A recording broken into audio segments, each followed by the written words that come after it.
आजच्या मिनी ब्लॉगमध्ये सगळ्यात पहिला तुम्हाला कमेंट बॉक्समध्ये जायचं आणि आम्ही दोघे कसे दिसत आहोत नक्की सांगायचं. नमस्कार, मी तुमचा लाडका वैभव दादा हाय बोलतो तुम्हाला आणि सकाळ सकाळ 6 वाजता तुमचं मिनी ब्लॉगमध्ये स्वागत करत आहोत. सकाळ सकाळ आईनं फोडणीचा शेवळचा भात बनवला, दीदीसाठी दूध बनवलं, माझ्यासाठी चाय बनवला आणि हे सगळं पिऊन आम्ही निघालो होतो पुण्याला. भाई पुणे आमच्या दोघांना पण जाम आवडतं बरं का. पुण्याला जायला कधीच कंटाळा येत नाही. बस बुक केली होती आम्ही लोकांनी आणि रस्त्यामध्ये आम्ही लोकांनी रोल घेतलं होतं घाला. ते एन्जॉय करत करत खिडकीतनं किती छान व्ह्यू येतोय सकाळ सकाळ तुम्ही बघू शकता. आम्ही पोहोचलो होतो आमच्या हॉटेलला.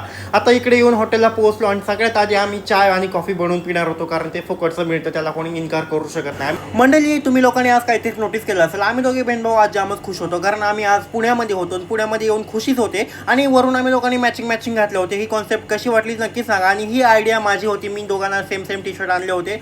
बाई कॉफी वगैरे पिऊन झाली, नंतर बारी होती वडापाव खायची. दीदीला जाम वडापाव खायची इच्छा होती. नंतर मी खाली गेलो. पुण्यातले वडापाव भाई बेस्ट आहेत, आम्हाला जाम आवडले. वडापाव खाऊन झाल्यावर आम्ही मेकअपचं सेटअप लावलं आणि एकदम ब्रश वगैरे क्लीन केलं, सगळ्या बाकीच्या गोष्टी केल्यानंतर दीदीनं पण तिचं हेअरचं सेटअप लावलं. आज हेअरस्टाईल दीदी करणार होती. तिचं हेअर सेटअप लावून भाई मी तर झोपीच गेलो होतो कारण मी जाम ट्रॅव्हलिंग करून थकलो होतो. मी झोपी गेल्यावर तिनं छान असा मेकअप केला आणि पुण्यामध्ये येऊन आम्ही लोकांनी काय काय केलं, काय काय खाल्लं आणि मेकअप लुक कसे होते सगळे मेकअप दाखवणार आहे हळूहळू मिनी ब्लॉगमध्ये. तोपर्यंत तुम्ही लॉंग ब्लॉग बघा, त्याच्यामध्ये आम्ही रूम टूर दिलेलं आहे.